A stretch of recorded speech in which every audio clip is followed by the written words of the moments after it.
My name is Alina, and I was 28 years old the day my parents decided to balance their love and square footage. That's what my mother called it. Balance. They invited me over on a Sunday afternoon, which was unusual. Sundays were usually reserved for Melissa. My older sister always had something to celebrate. A promotion, a networking event, a new influencer collaboration. I was the quieter one, the practical one, the one who didn't need much. At least, that's what they told themselves. When I walked into the living room, I knew immediately something had already been decided. My father sat upright, fingers laced together like he was about to negotiate a contract. My mother had that tight smile she used when she wanted praise in advance. Melissa was lounging comfortably, scrolling through her phone, barely hiding her excitement. I stayed standing. My father cleared his throat. "We've been thinking about your futures." Whenever he said, "we've been thinking," it usually meant they had thought without me. My mother leaned forward. "We want both our daughters to have a proper start." Melissa finally looked up, smiling softly, like she already knew she had won something. Then my father said it. "We bought Melissa an apartment downtown." Melissa gasped, but not like someone surprised. More like someone performing surprise. She covered her mouth dramatically. "Dad, you didn't." But her eyes sparkled like she had. My mother continued, listing features proudly. Modern building, floor-to-ceiling windows, private gym, concierge, underground parking, walking distance to cafes and business centers. Fully furnished. Fully furnished. I nodded slowly. It sounded beautiful. Then my mother turned to me. "And for you," she said warmly, "we've decided to give you the house." For half a second, my heart jumped. A house? A real one? Space? Stability? Something permanent? I almost smiled. Then my father slid a folder across the coffee table. "It needs work," he said casually, "but it's solid." I opened it. The smile disappeared before it could fully form. The photos showed peeling paint, broken shutters, windows boarded halfway. The front porch sagged like it was exhausted. The lawn was wild and overgrown. The driveway cracked in 3 different places. It didn't look neglected. It looked forgotten. My mother rushed to fill the silence. "It's in a developing area," she said quickly. "And you're so good with projects. You're patient, practical. This suits you." There it was. The justification. Melissa needed comfort. I needed character building. "That's fair, right?" my mother added, as if she needed me to approve my own downgrade. I swallowed whatever reaction tried to rise. "Of course," I said, because that's who I had always been. The understanding daughter. They explained the paperwork. No mortgage. No debt. The house would be fully transferred to me. Melissa's apartment was already paid in full. Completely move-in ready. My mother had even chosen the furniture personally. "I thought of you when I picked the gray velvet sofa," she told Melissa lovingly. No one had thought of me while selecting cracked gutters. But I signed. I signed because something inside me had grown tired of arguing years ago. A week later, I stood in front of the house. It was worse in person. The front gate hung crooked. The paint wasn't just peeling, it was shedding in flakes that scattered across the porch like dried leaves. One upstairs window was shattered entirely. Someone had nailed plywood across it years ago. The air smelled like dust and damp wood. For a moment, I just stood there with my suitcase in hand, wondering if this was punishment or a test. Inside, the floorboards creaked sharply under my weight. The kitchen sink leaked. The ceiling had a brown stain that promised future problems. The electricity flickered when I flipped switches. That first night, it rained. Water dripped steadily into a metal pot I placed in the living room. I sat on the bare floor, listening to the rhythm of leaking water, and for the first time, I allowed myself to feel it. Not anger, not jealousy, just the quiet realization that I had once again been given the harder path, and expected to smile about it. Melissa texted me that night, "OMG, the apartment view at sunset is insane," smiling face with heart eyes.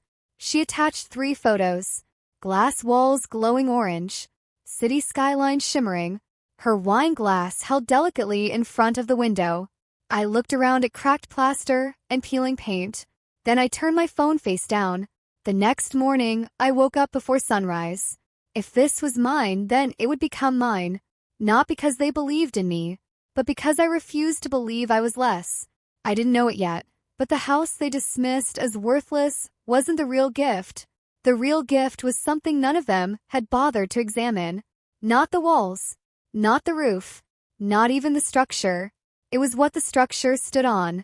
And that was the one thing they never thought to measure. But I would. And that's where everything truly began. The first week in the house felt like surviving inside someone else's regret. Dust coated everything. Not the light kind you wipe away with a cloth. The thick, settled kind that suggests abandonment. Every cabinet I opened smelled like old wood and damp air. The plumbing groaned each time I turned on a faucet, as if offended by the effort.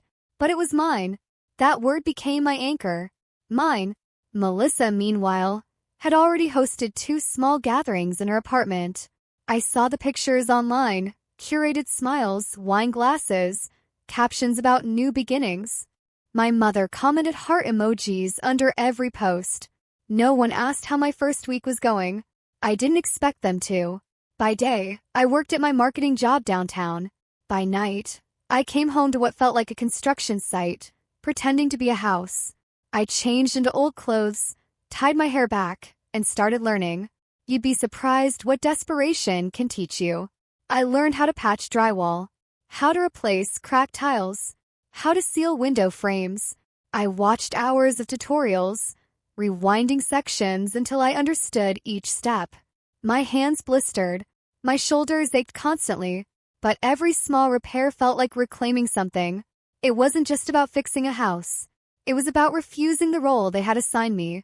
One Saturday, while cleaning the overgrown backyard, I found a property's boundary markers. Small metal rods half buried beneath weeds and soil.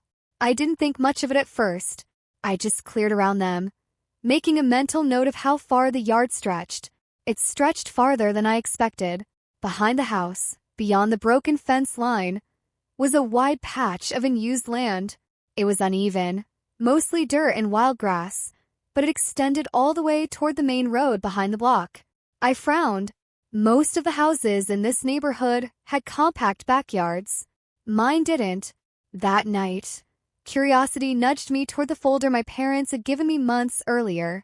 The deed, the survey map, the technical paperwork I had skimmed but never studied closely. I sat at my small kitchen table, the only piece of furniture I'd bought myself, and spread the documents out. That's when I noticed it. The plot dimensions. The land size wasn't average. It was nearly double the size of surrounding properties. My pulse quickened. I pulled up a city map online and compared parcel outlines. There it was.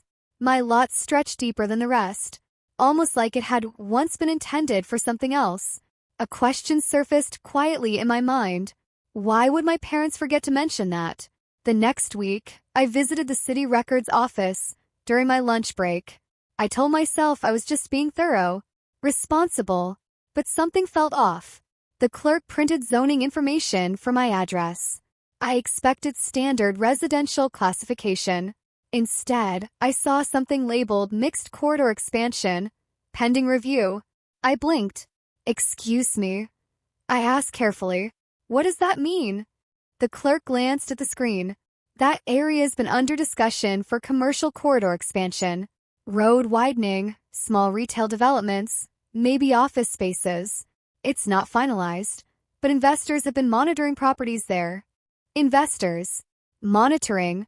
My stomach flipped. Has anyone inquired about this specific lot? I asked, trying to sound casual. The clerk typed for a moment. There have been informational requests filed over the last year. No formal offers, just interest. Interest. In this house? No. In the land. I walked back to work in a daze. My parents had dismissed this place as a burden, a fixer-upper, a liability they generously handed to their practical daughter. Had they even looked at the zoning? Or had they only seen peeling paint and assumed it was worthless? That night, I stood in the backyard, staring at the stretch of land behind my home. Cars passed steadily on the road beyond the trees. It wasn't a quiet street. It connected two major intersections. Traffic had increased over the past year. I had noticed it, but I hadn't connected the dots. Until now. Melissa called me that evening. "Mom says you're still fixing that place," she said lightly. "Don't burn yourself out." "I won't," I replied. "You know," she added casually, "you could always sell it later if it gets too overwhelming." Sell it. The word echoed differently now. After we hung up, I went back inside and reopened the zoning document. Mixed corridor expansion. Pending review. Investors monitoring.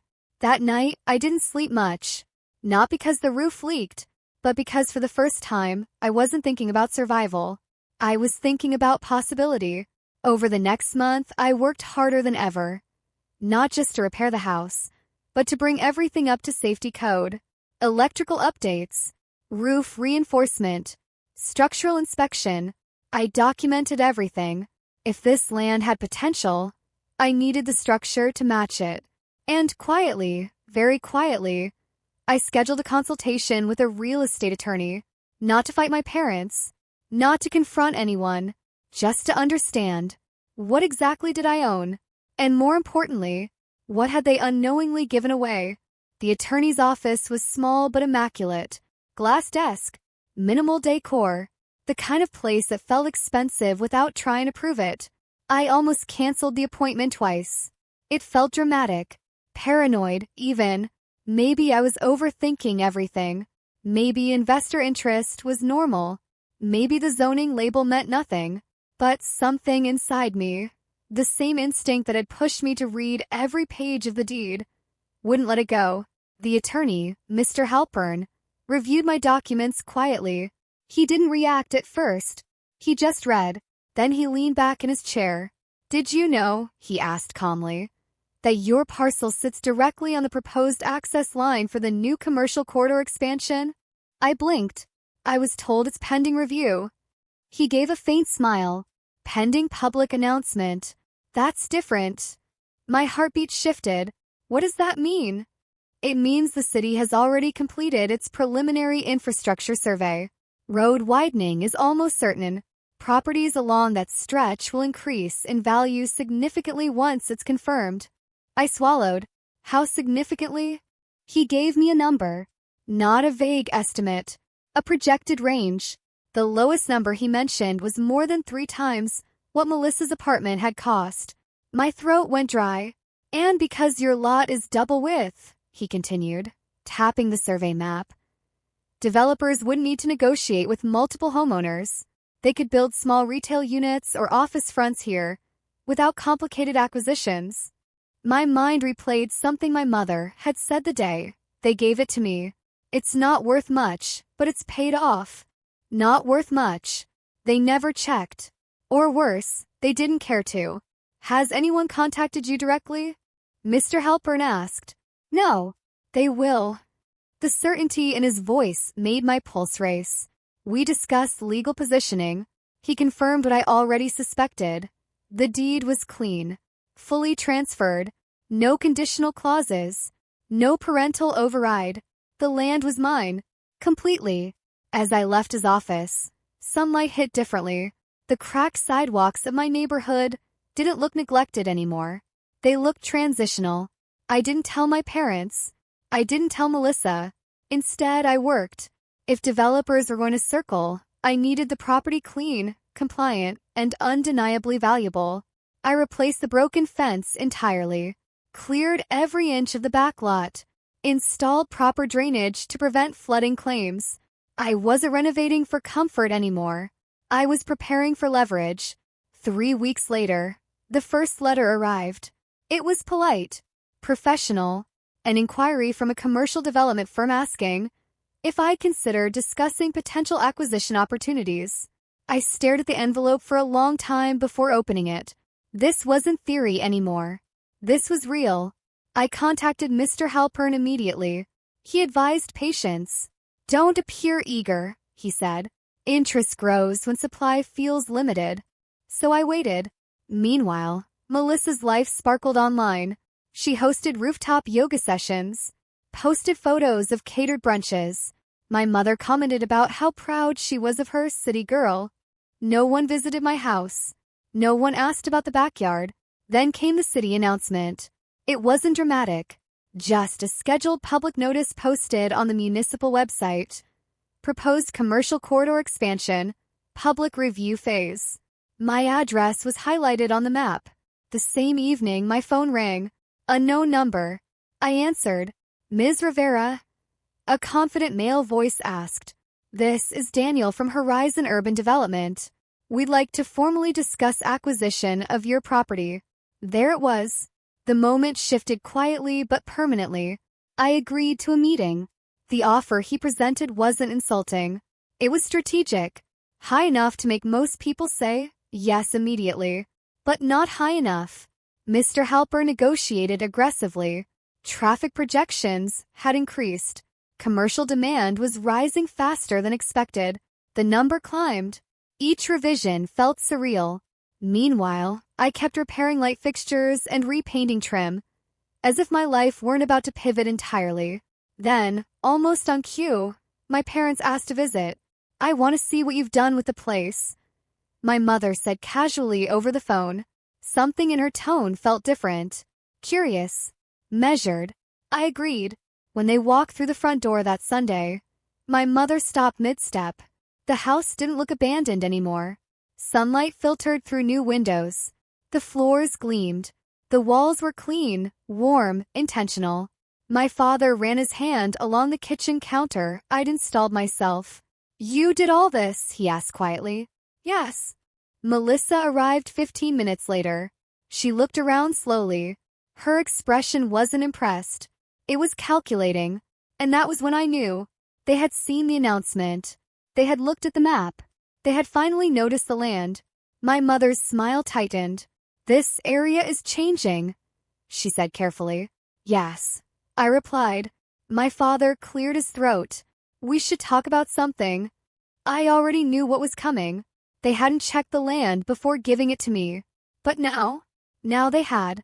We sat around the same kitchen table I had assembled alone 6 months earlier. Only this time, the atmosphere felt different, heavier, intentional. My mother folded her hands neatly in front of her, the way she did when preparing to deliver something she believed was reasonable. We didn't realize, she began carefully, that this neighborhood would develop so quickly. I stayed quiet. My father avoided my eyes. Melissa crossed her legs slowly, her expression unreadable. My mother continued. Since this is technically a family asset, we think it's only fair that we reconsider how it's distributed. There it was. Reconsider. A soft word for taking back. It was transferred to me. I said calmly. Yes, but under different circumstances. My father replied. We didn't know the zoning situation. I almost smiled. That doesn't change the deed. Melissa finally spoke. It's just logical, she said lightly. My apartment is small. This property is clearly more valuable now. It makes sense to rebalance things. Rebalance. Balance. They loved that word when it benefited her. And how would you suggest rebalancing? I asked. My mother inhaled slowly. We're going to take this house back, she said. It should go to Melissa. You can move into her apartment instead. Silence stretched between us. The audacity was so clean, so matter-of-fact, that it almost impressed me. You have 48 hours, my father added quietly. We've already spoken to someone about adjusting paperwork. I stared at him. Adjusting paperwork? We're your parents. My mother snapped. This doesn't need to become dramatic. My pulse remained steady. Inside, something had shifted permanently. A year ago, those words would have crushed me. Now they just confirmed what I already knew. They had never seen me as equal. They had seen me as manageable. Melissa stood up and walked toward the living room, already scanning the walls. I'd repaint this, she said casually, and maybe open up the back lot. It's wasted space right now. Wasted space. I watched her walk through rooms I had repaired with scraped knuckles and sleepless nights. I felt no panic, no desperation, only clarity. "You can't take it," I said evenly. My mother laughed sharply. "We absolutely can. You didn't pay for it." "No," I replied. "But I own it." My father's jaw tightened. "We'll handle it legally." That was when I stood up. I walked to the hallway cabinet and retrieved the folder I had prepared weeks earlier. Not in anger, in foresight. I placed it gently on the table. "What's that?" Melissa asked. "Documentation." I answered. My father opened it first. His face changed within seconds. Color drained slowly. My mother leaned closer. Her breathing shifted. Melissa moved beside them, her confidence fading as she scanned the pages. Deed confirmation, zoning classification, commercial corridor approval notice, formal offer letters, escrow agreement draft. The room went silent. "What is this?" My mother whispered. "I met with a lawyer," I said calmly. "Months ago." My father looked at me sharply. "You planned this?" "No," I corrected. "I prepared." I turned to Melissa. "The land is under commercial expansion. It's already in final review phase. Developers have made formal offers." Her face paled. "How much?" she asked faintly. I told them the number. Not the highest projected amount. Just the confirmed negotiated offer currently sitting in escrow, pending final municipal approval. My mother's chair scraped backward. "That's impossible." "It's not," I said quietly. "And it's legally binding." Melissa shook her head. "You can't sell it." "I already signed a conditional agreement." The air in the room felt thinner. My father's voice came out strained. "When? 3 weeks ago. You never told us. You never asked." That landed harder than I expected. My mother's tone shifted instantly from authority to urgency. "We can fix this," she said. "We'll help you manage it. We'll negotiate better. This shouldn't be your decision alone." Alone? I almost laughed. The entire year had been alone. The repairs, the budgeting, the research, the nights listening to rain drip through a leaking ceiling. Melissa's voice trembled slightly. "I already told my friends I might move here." I looked at her. "It was never yours." Her eyes filled with tears, not of hurt, but of frustration. My father closed the folder slowly. "You have 48 hours, he repeated weakly. But the authority was gone. This time, I was the one with leverage. "You don't get to evict me from my own property," I said softly. And for the first time in my life, they didn't argue back. Because they finally understood. They hadn't given me scraps. They had handed me the foundation. And now, they couldn't take it back. Melissa stood in the middle of the living room, arms crossed, blinking rapidly at walls I had personally painted. Her apartment life confidence evaporated faster than I could have anticipated. The boxes she brought in were half unpacked, abandoned mid-step. For the first time, her polished, effortless exterior faltered. I didn't gloat. I didn't smile broadly. I simply watched. There was a quiet power in observing someone finally see what they had underestimated. I remember the day I first noticed the lot size, the way the boundary markers had peeked through weeds and long-forgotten grass. That was the moment the house stopped being merely a house and became something else, something more. I retrieved the folder again and placed it neatly on the counter. "Everything you need to know is here," I said calmly. Melissa stepped closer, peering at the documents. "Alina, what is all this?" she asked, voice tight. "The house is mine," I began. "Legally, completely mine. The deed, the zoning, everything is up to date. And the land behind the house, that's where the real value lies." Her face paled further. You mean?" "Yes," I said. "This property isn't just a home. The city has officially planned a commercial corridor expansion, and this lot is prime for development. Developers have already submitted formal offers, which I've kept pending while I prepared the property. I've brought everything up to code, repaired the structure, and documented all improvements. It's ready." The room was silent. My parents' shoulders slumped. Melissa's confidence wavered, replaced with disbelief. "You can't sell it," Melissa exclaimed, almost panicked. I shook my head. "I can. And I will. Not to you. Not to anyone in this family. The offers are serious. And they're in escrow, which means once finalized, I legally own it without interference." My mother's lips parted, then pressed tightly together. She looked from Melissa to me, as if trying to reconcile the woman she had dismissed with the authority she thought she held. You've made arrangements without telling us?" she asked. "I've prepared," I corrected. "I didn't wait for permission, because this isn't permission you get to give. It's my property, my labor, my investment.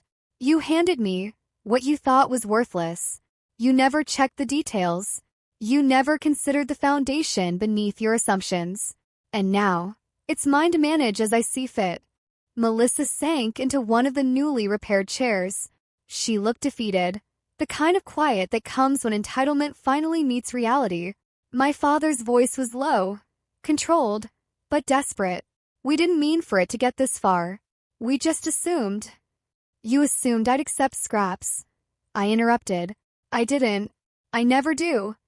The realization seemed to dawn slowly on them. My mother's face hardened, though I could see the cracks in her composure. Melissa's eyes were wide, scanning the documents again, as though hoping the land would vanish from the page. The attorney's notes I had included explained the conditional development agreements, the access plans for the corridor, and the projected investment value. I had been thorough. Every clause, every line, meticulously documented. This wasn't chance. This was preparation. Melissa's voice trembled. But the apartment, what about that? Your apartment is yours," I said firmly, "and I'm happy you enjoy it. But this," I gestured to the house and the lot, "was never yours to claim. The legal documents confirm that." I could see the weight of the lesson settle into my parents. My father's jaw tightened, then relaxed slightly, a mixture of shame and resignation. My mother's eyes, usually sharp and commanding, softened with an unspoken acknowledgement. They had underestimated me. I had been underestimated my entire life. Expected to follow, to yield, to accept what they decided was enough for me. But their mistake wasn't just giving me the house. It was ignoring its hidden potential. Their focus had been on appearances, on immediate comfort. They didn't see the foundation, the possibility beneath the surface. And that foundation had become my advantage. Melissa finally whispered, "So what does this mean?" "It means," I said, "that I own this. And in a couple of weeks, this property will be sold to someone who recognizes its true value. I've done everything to prepare it. You can't stop it. You can't claim it. You can't argue with the law or the contracts." My mother's throat tightened. She swallowed hard. "But we gave you this house. Isn't that enough?" I shook my head. "It's never been about the house. It's about the assumption that I couldn't handle more than scraps. You gave me what you thought was less, but you never saw the foundation beneath it. That's where the real power was, and that's why I'm in control now." The weight of that statement lingered. My parents exchanged a glance, realizing too late that the lesson wasn't punishment, wasn't anger, and certainly not negotiation. It was proof of underestimated capability, meeting preparation. Melissa's face crumpled, and I felt a pang of something I hadn't anticipated. Pity, not triumph. She hadn't understood. She never had, really. I turned back to the window, looking at the lot behind the house. The city streets stretched beyond it, waiting for the expansion. Traffic hummed in the distance. The potential that had been invisible to my family now lay in front of me, undeniable and concrete. This was the moment the house stopped being a punishment. It had become a platform, a foundation, a symbol of everything I had silently endured, every scrap of effort, every ounce of patience. And now, for the first time in my life, my parents and sister had no power over it. The overlooked, dismissed daughter had finally turned the tables. Quietly, calmly, and legally.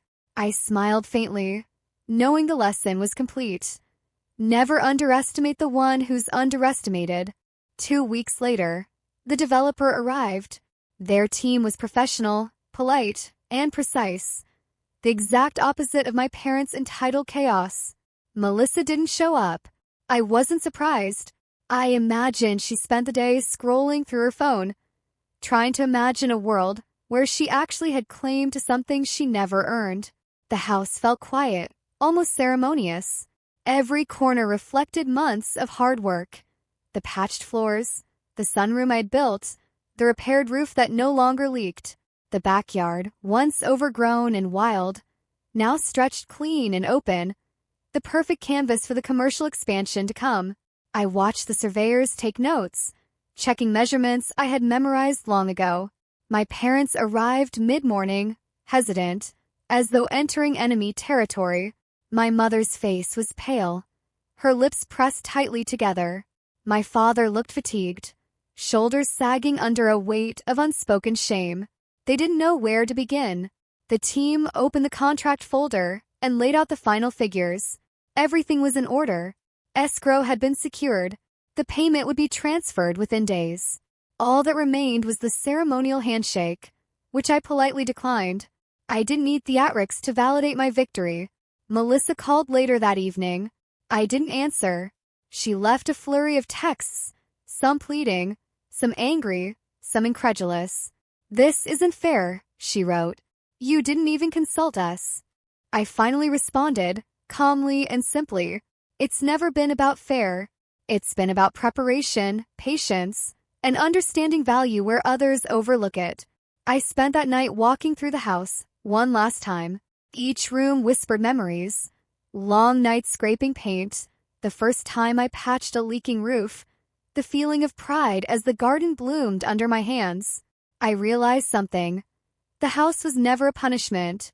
It had been a test, and I had passed. With the proceeds from the sale, I bought my own apartment. Modest, yes, but entirely mine. No comparisons, no favoritism, no expectation that I should feel lucky for scraps. Just peace, independence, and a space where my hard work was the only measure of worth. Months later, I heard that Melissa's apartment had been sold. My parents had needed the money. Funny how life balances itself when assumptions and entitlement collide with reality. Sometimes, the universe waits patiently while you learn your own strength, then shows the world that even the underestimated can claim victory. My parents had tried to gift me scraps, thinking they were generous. Instead, they had handed me the foundation, and I had built something far greater than they ever imagined. I tell this story not as revenge, but as a testament. The things others overlook, dismiss, or underestimate may hold the very power they cannot control. When you are given less, expect to give more. To yourself, to your vision, to your patience. Work quietly, prepare diligently, and when the moment comes, you will hold the power to change everything, regardless of who tried to decide your worth.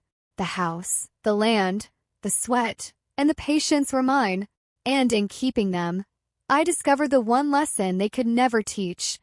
Never underestimate the strength of someone who's been underestimated all their life. Sometimes, what looks like a punishment is actually a platform, and sometimes, the power is quietly in your hands all along.